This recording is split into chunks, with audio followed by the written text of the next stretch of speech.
জুলাই অভ্যুত্থানের চেতনাধারী তিনটি দল নিয়ে গঠিত হলো নতুন রাজনৈতিক ঐক্য গণতান্ত্রিক সংস্কার জোট। রবিবার বিকালে এনসিপি, এবি পার্টি ও রাষ্ট্র সংস্কার আন্দোলনকে নিয়ে গঠিত এই জোটের আত্মপ্রকাশ ঘটে।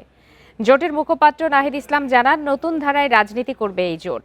প্রশ্নের জবাবে জানান, এখনো আসন ভাগাভাগি নিয়ে কোনো আলোচনা হয়নি শরিকদের মধ্যে।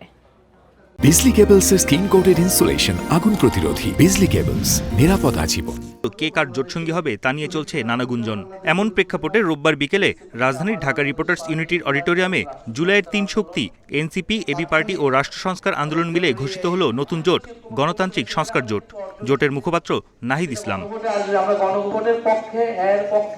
জোটের যৌক্তিকতা তুলে ধরে এবি পার্টির প্রধান মুজিবুর রহমান মঞ্জু এবং রাষ্ট্র সংস্কার আন্দোলনের সভাপতি হাসনাত কাইয়ুম মন্তব্য করেন, পুরনো ধারার রাজনীতির উপর সাধারণ মানুষের মোহ কেটে গেছে। নতুন রাজনৈতিক শক্তি কাঙ্ক্ষিত বাংলাদেশ গড়বে এমন প্রত্যাশার কথা জানান তারা। পুরাতন রাজনীতির ব্যাপারে এদেশের মানুষের প্রত্যেকের একটা মোহভঙ্গ হয়েছে এবং খুবই বিরক্তি মানুষের মধ্যে দেখা দিয়েছে, যার প্রেক্ষিতে সকলেই চান একটা নতুন রাজনৈতিক বন্দোবস্ত আসুক।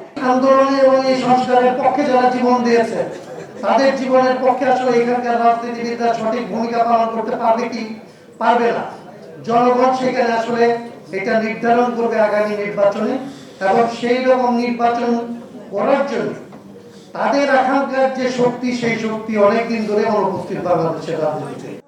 এ সময় এনসিপির প্রধান ও নতুন এই জোটের মুখপাত্র নাহিদ ইসলাম বলেন, তিন দলের পথচলা শুধু নির্বাচন কেন্দ্রিক নয়, বরং রাজনৈতিক নানা আন্দোলন কর্মসূচিতেও একসঙ্গে দেখা যাবে তাদের।